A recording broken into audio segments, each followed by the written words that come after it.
Hello guys and welcome to Bell's Laboratory. I hope you are doing very well. Today we are going to be looking at spatial sound in Logic Pro using the core principles of Dolby Atmos, which is basically the underlying technology that runs such things in Logic. So the workflow off the bat is very technical. I'm definitely not expecting anyone to kind of fully understand these principles. You may have worked in it a bit, you may have not worked in it a bit. So I hope the video is kind of useful for anyone really. But mainly I want the session to give you the basics, inspire you to further explore the possibilities of your own music. And, at the very least, you're going to at least have understood what this stuff's all about should it come up in the future or you hear someone talking about it. So Logic is a great way of exploring this and getting into this workflow very quickly. When using things like Pro Tools or the Dolby Atmos renderer, it becomes a lot more complicated. So Logic, in the kind of classic Apple ethos, I suppose, has just made it quite nice and easy for us to jump in and start exploring it off the bat. It's worth noting that for the second part of this video, when we start listening to Logic and looking at these examples in practice, you will need headphones. So you don't need headphones right now, but you're going to need headphones when we get into looking at anything in Logic, because my output is being rendered out in binaural. So basically it's going to be using the principles of psychoacoustics to trick your brain into thinking that sounds are coming from behind you, to the side of you, in front of you, above you, etc. And you should be getting a sense of 3D space, which normally you'd need loads of speakers for. But I have disabled it for the purposes of this demonstration. You just need headphones, guys. You don't need Apple special expensive AirPods Pro or AirPods Max. You only really need them if you want to start looking at this head tracking feature, which kind of basically if you move your head up or down or left or right, the sound field kind of moves with you and it keeps a focal point. So great for films, VR, games and things like that. But I don't like it within music at the moment, and we're just not going to use the head tracking. So we're going out just in the standard Dolby renderer. But you should be able to hear these principles and these examples from this short cue just using your headphones. So back to the slides, just so you get a little bit of backstory on this, or you have some understanding of the workflow. What is immersive sound? Well, this whole spatial audio at the moment is a bit of a buzzword. Apple seem to have adopted it and have pushed it heavily. It really is Dolby Atmos. Dolby Atmos is kind of the underlying technology around this. It's existed for a long, long time. I think the first film to use Dolby Atmos was Brave, which came out some time ago. Netflix Spatial, you might have seen, they use Sennheiser's Ambio technology as the underlying tech. Companies like THX have got binaural plugins to render music. They've gone and focused just on that. But really, where does this all start? Well, you kind of needed many speakers. So all you really need to know when it comes to these configurations, the 2, the 5, the 7, or the 9, this is relating to the speakers around you, the surround speakers. So speakers that are, on a horizontal plane. So 2, you've just got stereo. 5, you've got speakers around you, left, center, right, rear left, rear right. 7, you got 7 around you. So you'll have front left, center, front right, side left, side right, rear surround left, rear surround right. 9, you'll have extra sides, so you get more impression of sound coming from the side of you. So the number on the left hand side is the speakers around you. Second number is the number of subwoofers or LFEs, low frequency effects. Mostly it's 1, but this can change. It can be configured into whatever the system can take, really. And then the final number, the 0.2 or the 0.4 in these two examples, are height channels. So I'd say for Atmos, at a minimum, I'd say you need 712. So you need 7 speakers around you, 1 subwoofer, and 2 height channels. Optimum, you go for 714. So you've got 7 around you, 1 height, 2 speakers at the front in the ceiling, and 2 speakers in the rear of the ceiling. So that should demystify this kind of ratio here. Speakers around you, number of subwoofers, height channels. So before we get into this, let's just have a quick little look at what we're talking about in terms of, oh, I've already got it open.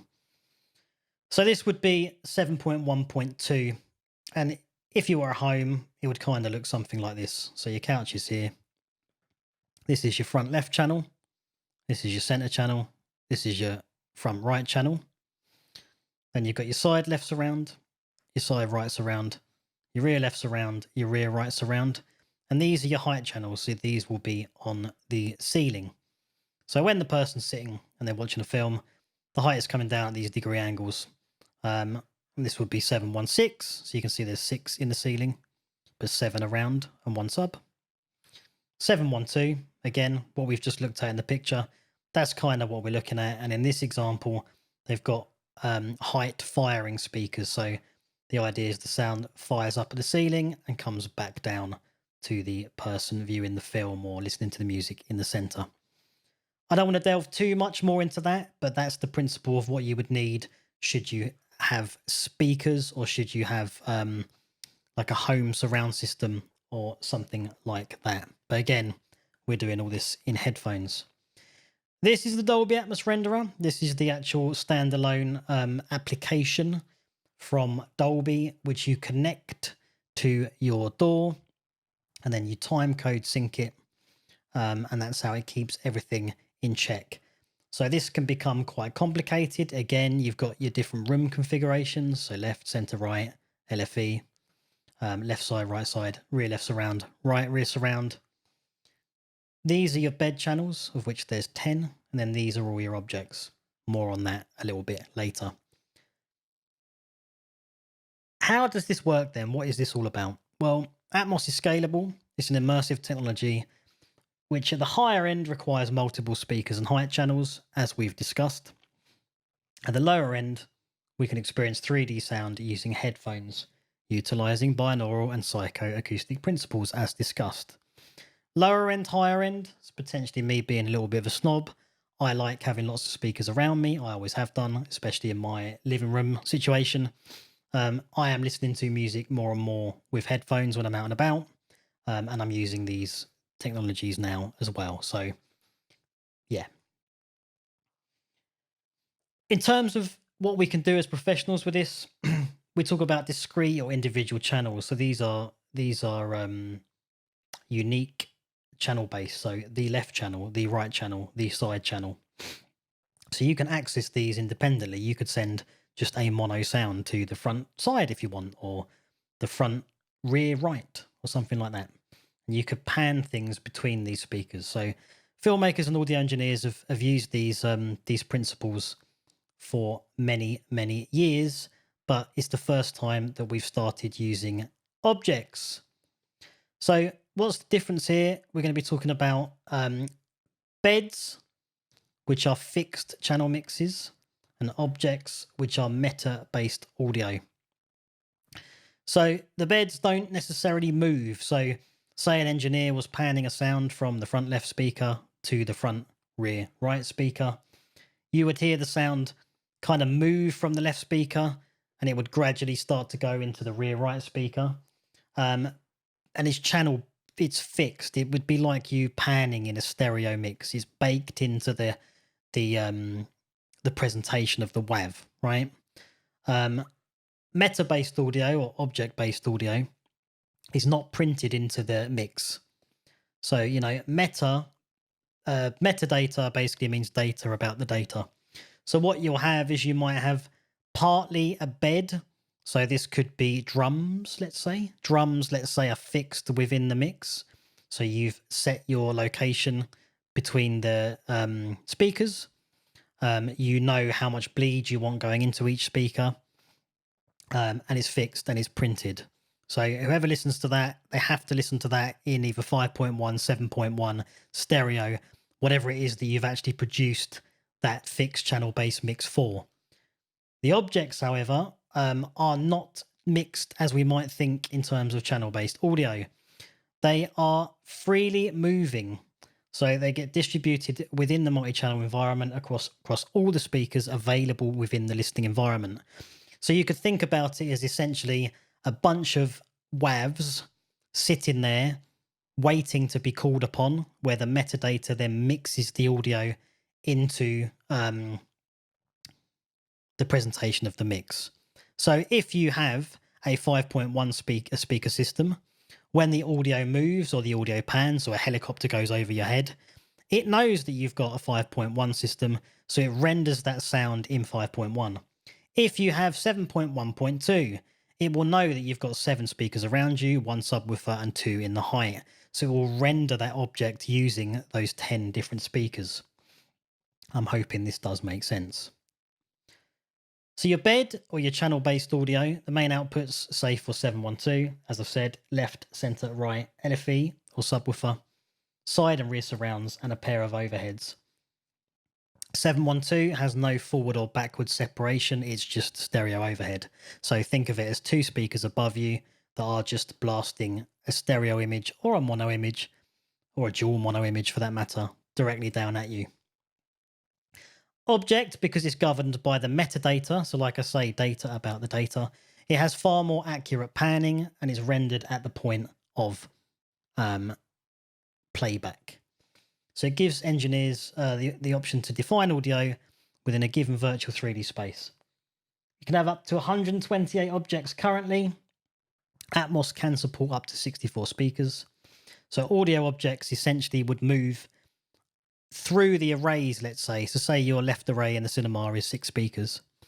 It would move past those 6 speakers as opposed to be playing, I suppose, balanced between the 6. So you'd hear the sound at the side of you, but it might not necessarily sound like it's moving past you, say, like a car would in the real world.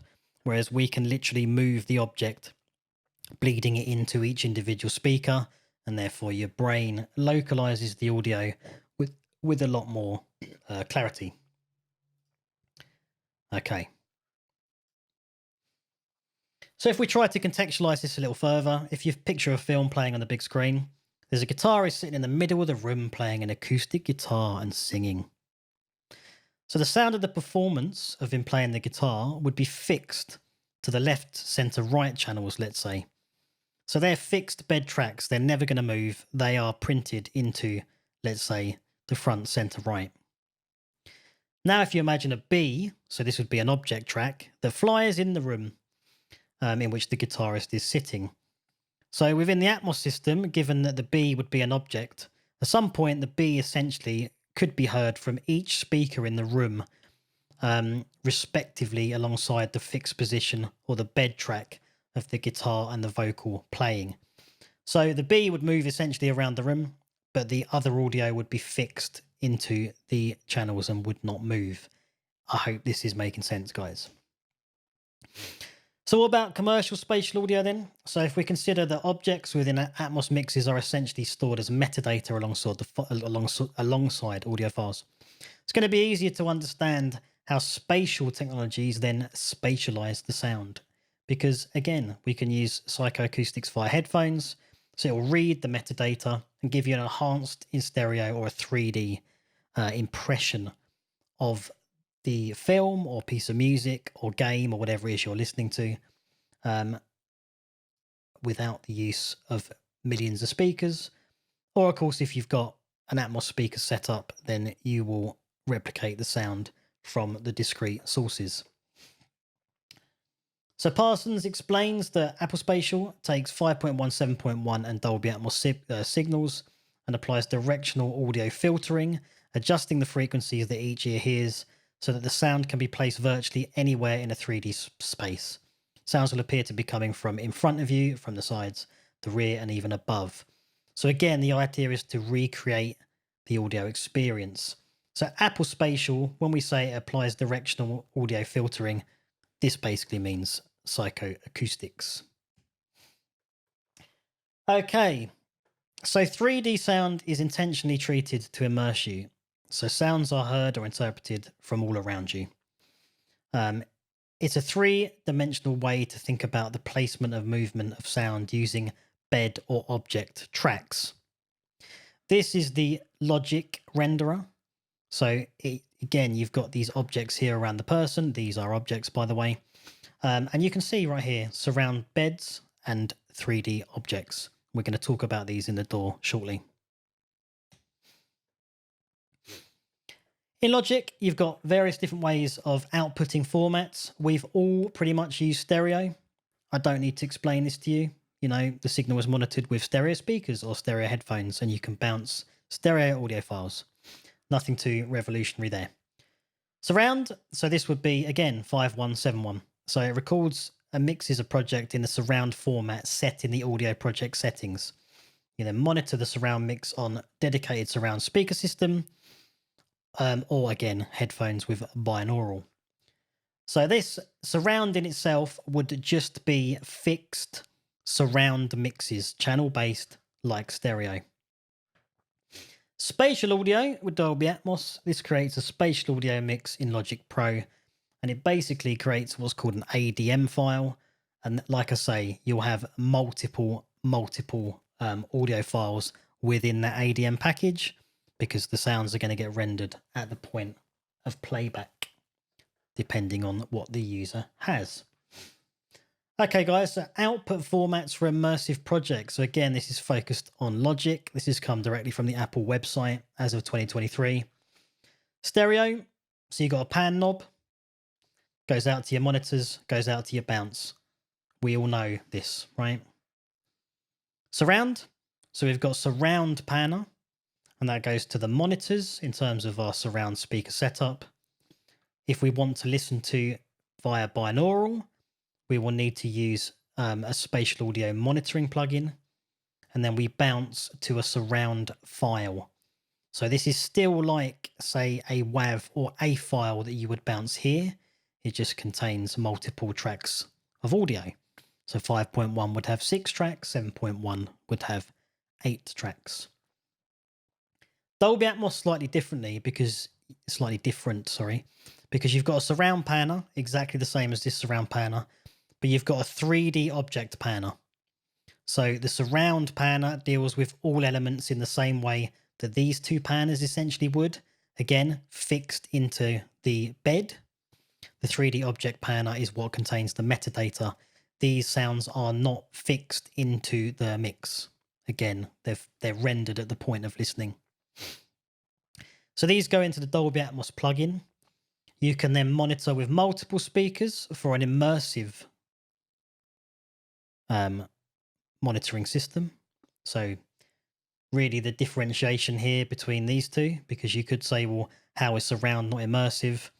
Basically, it means you've got height channels and you've got 3D objects or metadata based audio here. If you want to monitor with headphones, you have to use binaural. You can bounce a surround stereo or binaural file. Or if you want to export the project, you'll need the ADM master file, and this is the file you'd use to, say, upload to DistroKid, which is currently one of the only distributors to take Dolby Atmos or immersive audio projects to platforms such as Apple Music, so people can listen to your music. So the routing of the bed and the routing of the object, this is kind of what this looks like. Again, this is from Apple's website as of 2023. So the bed tracks go to the surround panner. They then go to the surround out.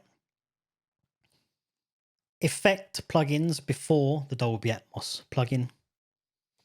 So this means that their effects are applied before they hit the Dolby Atmos plugin. And they then go out to the surround master channel strip.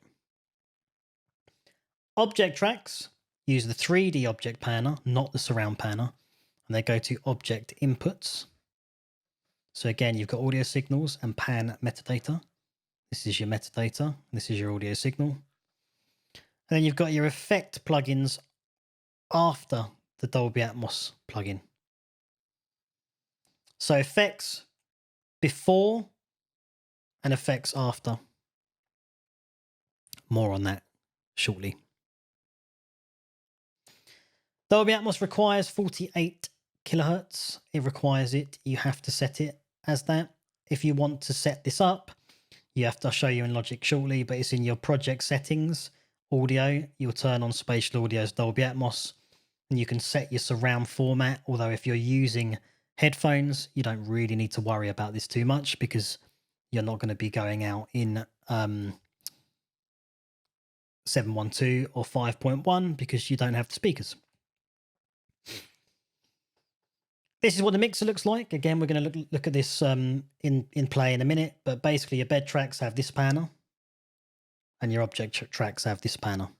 So that's how you can sort of tell what is an object and what is a bed. Pro Tools makes it a bit more explicit, but we're not talking about Pro Tools today. So that's how you differentiate what is currently an object and what is currently a bed. I also believe that this has changed where it says surround in the later versions of Logic. I think it does now say 3D object as opposed to surround, but we'll take a look at that in a second. There's a couple of different panners. So this is the panner for your bed tracks. So this will move to your different speakers. So currently we've set the left channel to the front right and we've set the right channel to the rear right. This is what the object panner looks like. And we will see these in action shortly. But again, that's how you can kind of tell which track you've set your audio to, be it a bed or an object. Also, it tells you at the bottom. Loudness, guys. We're almost there with the slides, by the way. Loudness with Atmos, it matters. So you cannot be any more than minus 18 LUFS. Your project is in danger of clipping when converted to stereo. So you can use the loudness meter plugin, last in the chain on your master fader, hit play, listen through to the entire track while mixing and constantly be aware of this. So yeah, do not exceed minus 18 LUFS. You will get problems when it bounces down to stereo because of course some people may listen to your immersive mix in stereo. So remember when I was talking about let's go back a couple of slides, effects plugins before the Atmos plugin and effects plugins after the Atmos plugin. That's because of this. So any processing you do on the master fader will not be realized on any of the 3D objects within the session. So I would suggest that you apply processing directly to the object tracks themselves when you've got an object-based track. This is not true of your bed tracks, and you can still bus, say for reverbs, you can still use an immersive, like a surround reverb, and you can still bus an object into that reverb. But yeah, make sure you do any processing. If you've got like a master EQ, it is not going to EQ your objects. It's only going to EQ your beds. Because again, it's traditional, surround panner is exactly the same. Sorry, this one. This is traditional channel-based mixing. Your beds do not matter for this. So if you've got, an EQ on your master fader, all your beds are going to get treated by that EQ. So you've got to think about what you're going to make as a bed track and what you're going to make as a 3D track that you're going to move around. So this is your level meter.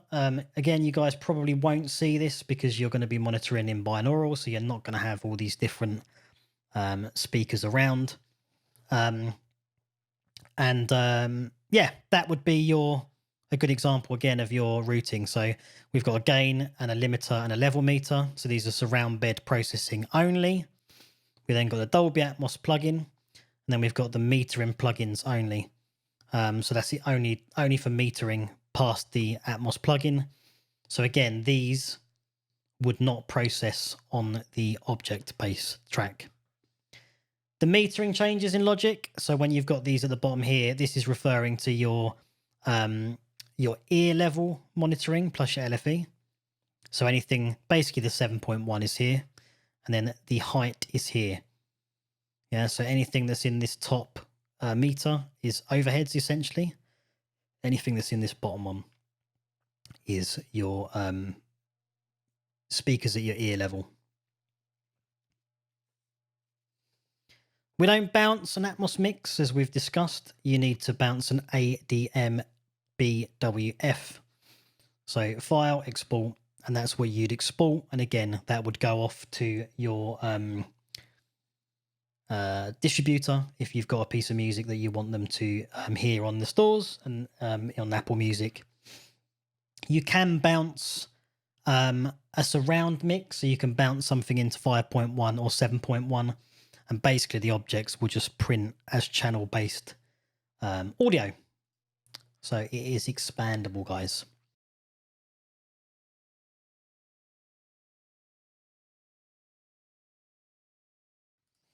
All right, guys, welcome back. Headphones on, please, because otherwise you will not be able to hear this. It will sound profoundly odd in stereo, so you're going to need your headphones on because we are rendering our Logic output out in a binaural. So I've written you a short cue. I'm going to play it now, and then we'll talk about how I've set this up. I am using a very complicated reverb from Vienna called MIR Pro. Here you can see is a church in Vienna, which they've essentially taken a whole bunch of impulses from using different microphones, which you can load here. If I click this in my it's been okay. So we've got 3D immersive. These are all the different captures of the room in immersive using various ambisonic microphones. So don't worry too much about this just yet. But as you can see within here, I've placed my Celesta at the back of the room, so I can click these tracks because they come directly from the track view here. So I can click any one of these objects and move them to different spaces in the room, and I can change the pickup point. So these are microphones. So this is my main microphone, which I've currently got positioned at the front of the altar. I can bring it under the dome. I can bring it to the back of the nave. I can move it manually myself as well. So the anchor point's back there, but I can actually move it around the room to customize the space. At the moment, I'm just using front altar. And there are rear microphones there as well, just at the back of the nave, just to pick up a little bit more from the back of the room. So this is quite complicated. It's all channel based right now, guys. There's no 3D objects in the session, with the exception of that. So as you can see, outputs to surround or outputs to object. This is new in the later versions of Logic. Before, it used to just always say surround. If I try to convert this to a 3D object track, it won't let me, and that's because this is locking it. This reverb is locking the track within a channel-based system because it does not support object-based audio at the moment. This track, however, as you can see, no Vienna reverb. I can convert that to a 3D object, or I can just put it back to surround. So let's just put that onto a 3D object panner, because I'm going to explain it to you. There's the panner. We're going to go into this shortly. That's the panner for the 3D object. And then that is the panner for the surround balancer, as they're calling it in Logic. So this is channel based. You'll notice as well that all the panning here on all these panners is dead in the center of the room. That is because MIR is dealing with the placement based on where I've put the actual instrument. So let's play it through, and then we'll move some of these around, and hopefully you can hear the difference. So headphones on, guys.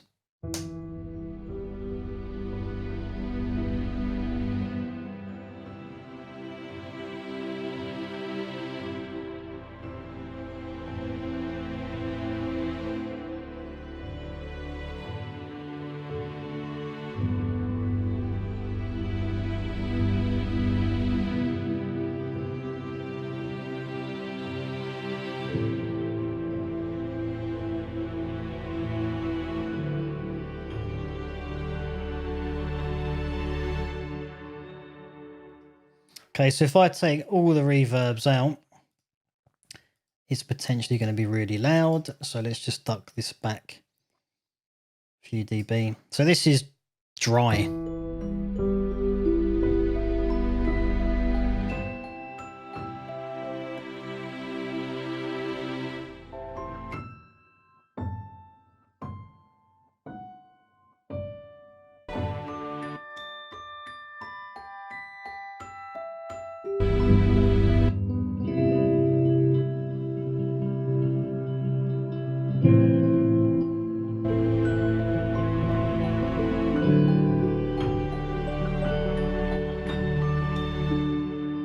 So let's chuck the reverbs back in.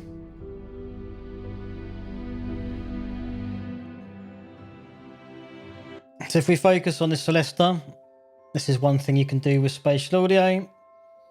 So my Celesta's here. So I need to give you guys a little bit more volume.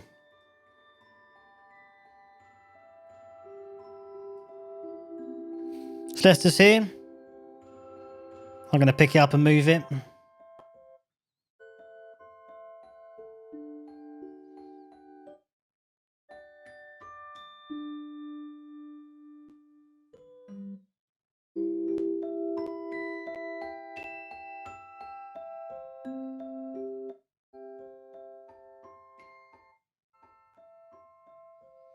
Notice that you're only hearing the dry sound at the moment. I'd need to actually drop it in a place. So say I drop it here.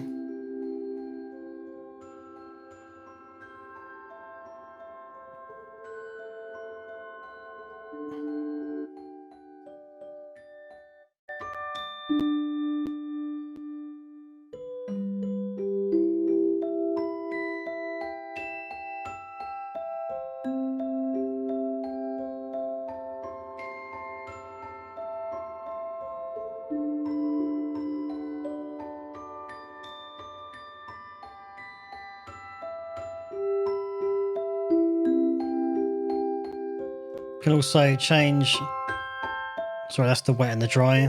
You can change the width, so how wide the object is within the space. And you can change where it's pointing in the room.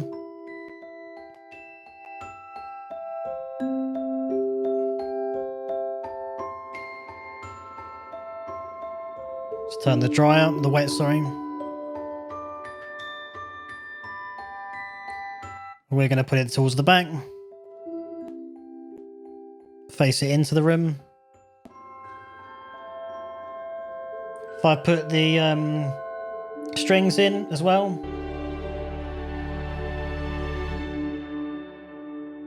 Strings are here. Really wide.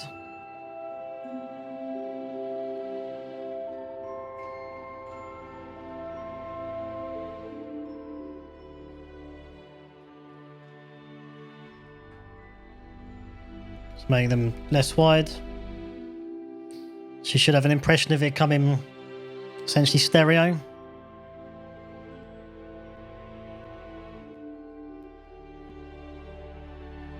And an impression of it wider. Same with the guitars. So the guitars come in at the back end here. So guitars are here.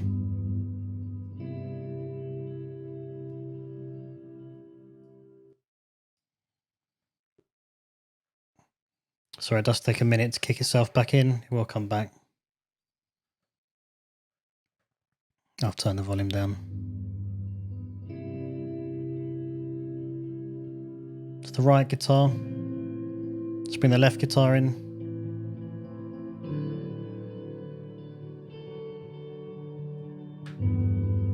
And the piano.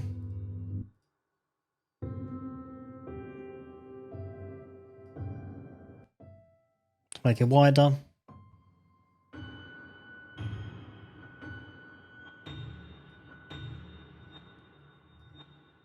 Strange piano. Again, we could move the piano if we want to the side here.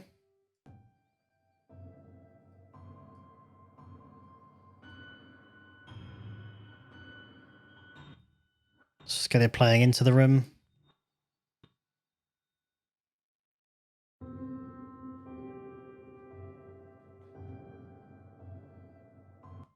Maybe throw it this side of the room.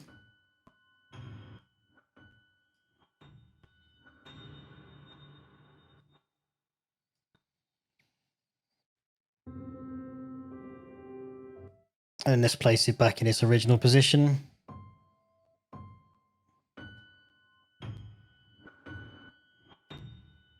And then everything back in the mix.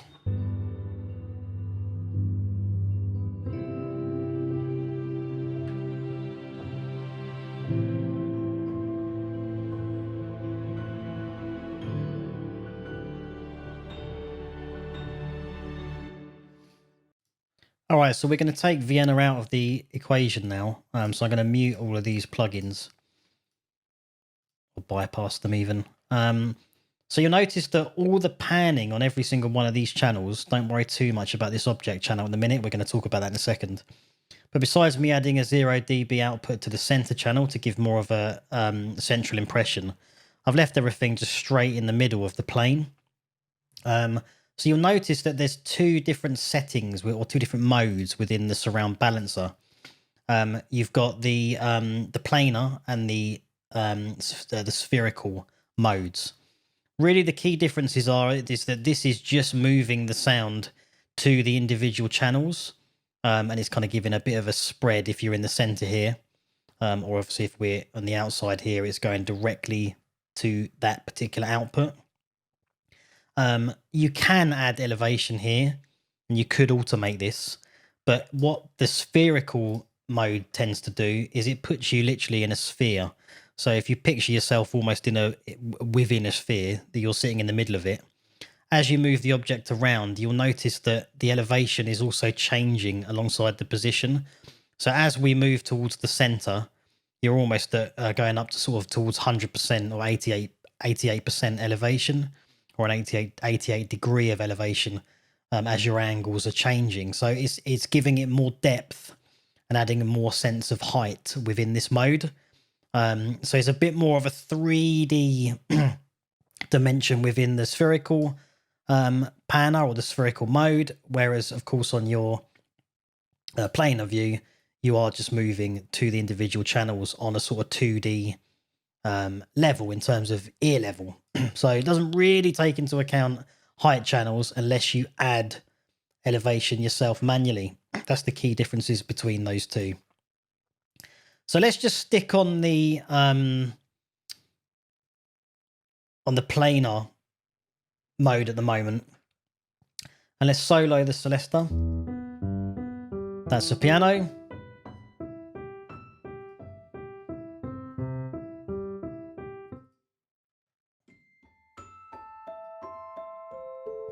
All these plugins are free, by the way. It's from the Crowhill Company. It's called Volts. There's loads of different free plugins you can get. So if you did want to experiment with all the sounds I'm using, every single sound that I'm using here, you can obtain for free. So let's solo the Celesta. And I'm going to start bringing it over to your right side. And I'm going to bring it over to your left side. I'm going to go behind you.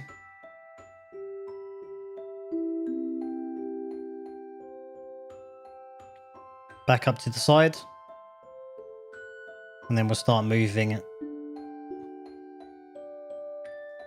to what would be a stereo right.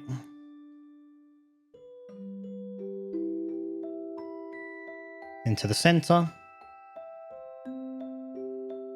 Over to your left.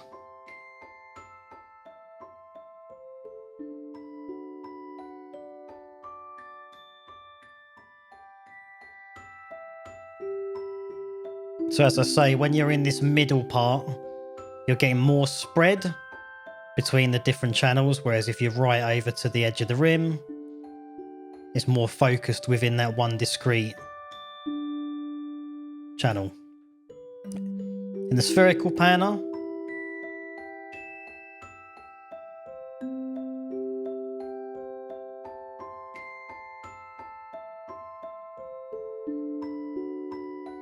you get more sense of depth.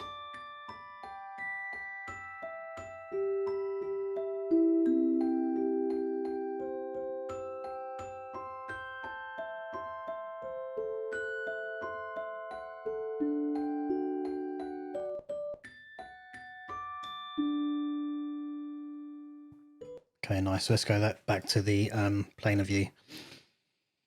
So it's worth talking now about the Atmos plugin itself. So let's dive back into this. So you'll notice here that here are all our surround beds, of which there are 10 channels. And you've got your 3D objects. So this is what's separating our beds from our objects. So we've only got one track in here at the moment, which is a stereo track for piano. And that is this. So if we take off, let's get rid of the Vienna plugin from the 2 guitar channels. And you'll notice that now I can right click and I can choose a 3D object. I can right click and I can choose a 3D object. And this is all shown up now as 3D objects within the Dolby Atmos renderer. And we're using 6 of our available 118 channels because these are all stereo parts. So now if let's say I've got the guitar, let's choose guitar, 2 guitars here. Let's just play something in. So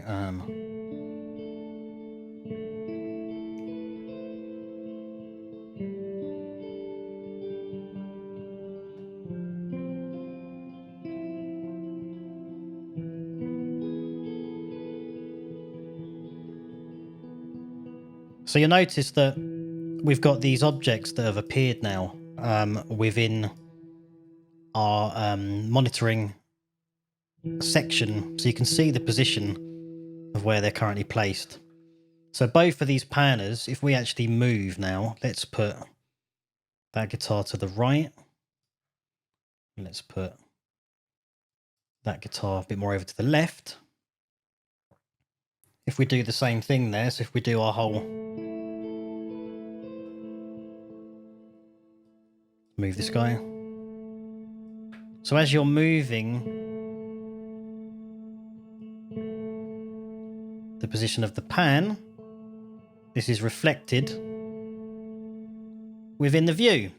So as you of course build more and more 3D objects, you're going to get stuff moving all around the central position. But obviously the channel-based stuff doesn't work like that, as discussed. So you won't see any channel. If we go back to strings here,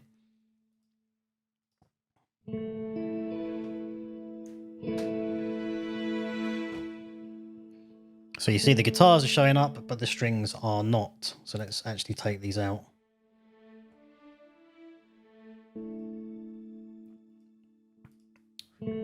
So as you move and as you automate, because of course you can record automation for all of this. Let's move that more over to the left, more over to the right.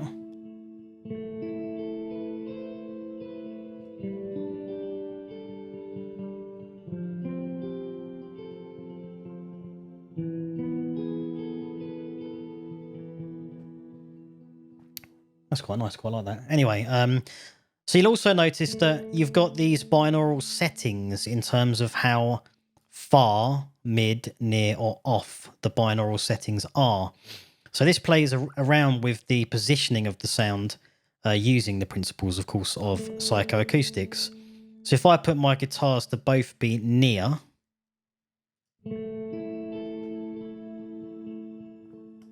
mid,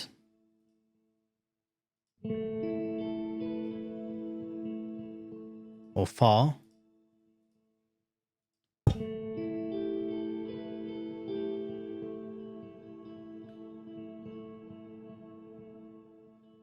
or off, it's all changing the perspective of how it sounds within the space. So it's using digital signal processing to do that. So it's quite cool. It's quite interesting. So you got to think about what it is that you're doing and how you want each individual section to sound. LFE, which is the low frequency effects, is always off because we don't want to start mucking around with bass frequencies. But you can change. You might want your top channels to sound further away and your left sides to sound closer. So you can design how you want your binaural render or your binaural mix to sound. Bear in mind, this doesn't matter when you're talking about anything that's going to go out on speakers. It's only going to really be rendered out to the binaural version of your track. So yeah, this is the object-based stuff.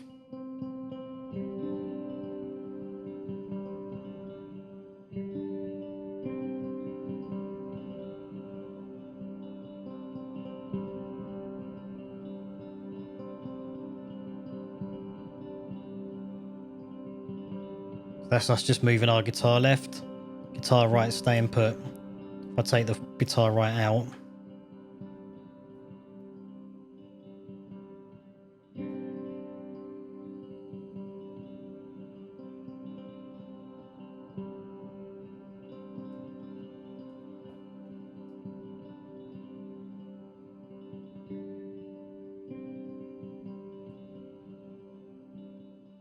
let's put the guitar further away.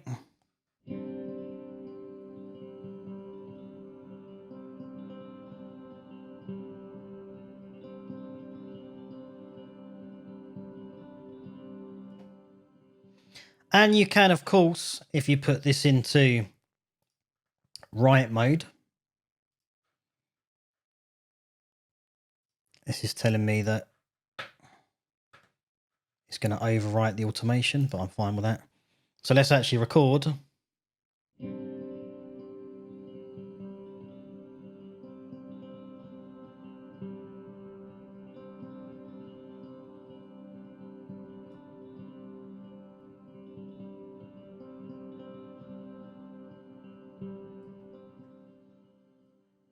So we've got this section now recorded.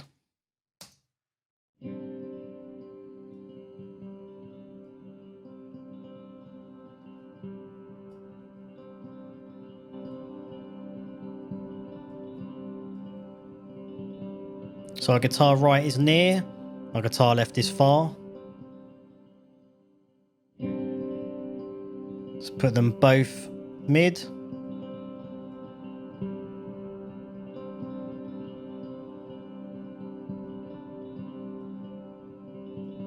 Both near.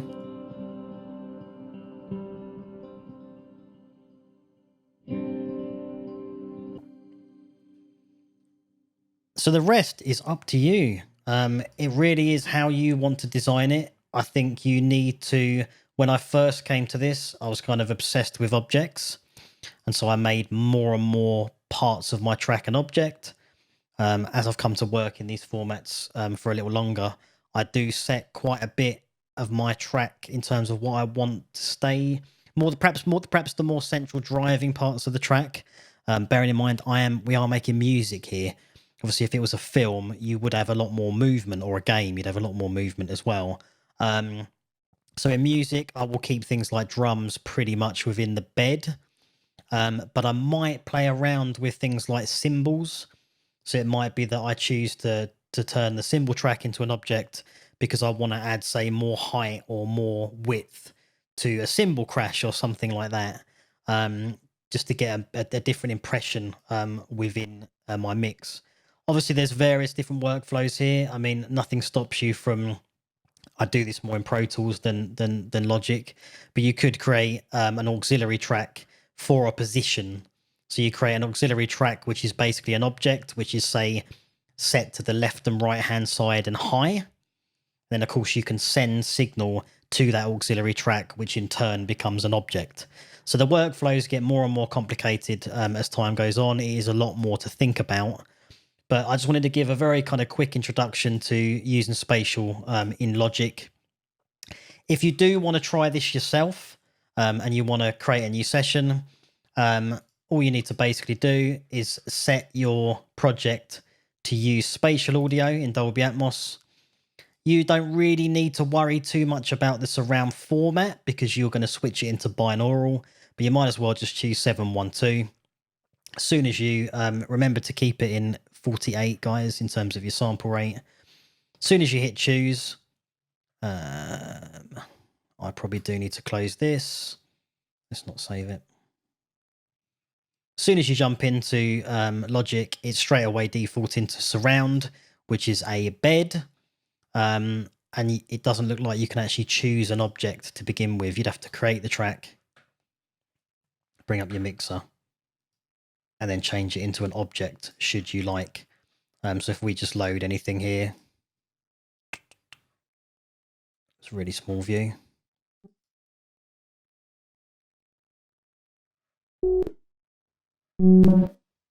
Really loud.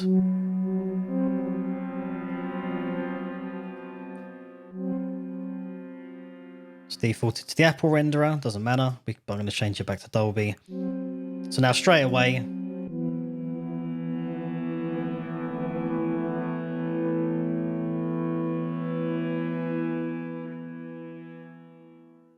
you can start to experiment. So that's all you really need to do. I hope that was useful. Play around. I do hope to see some experimentation more and more in Spatial as we move forward. But it's up to you. The world is your oyster. So thanks very much, guys, and I will see you in the next video.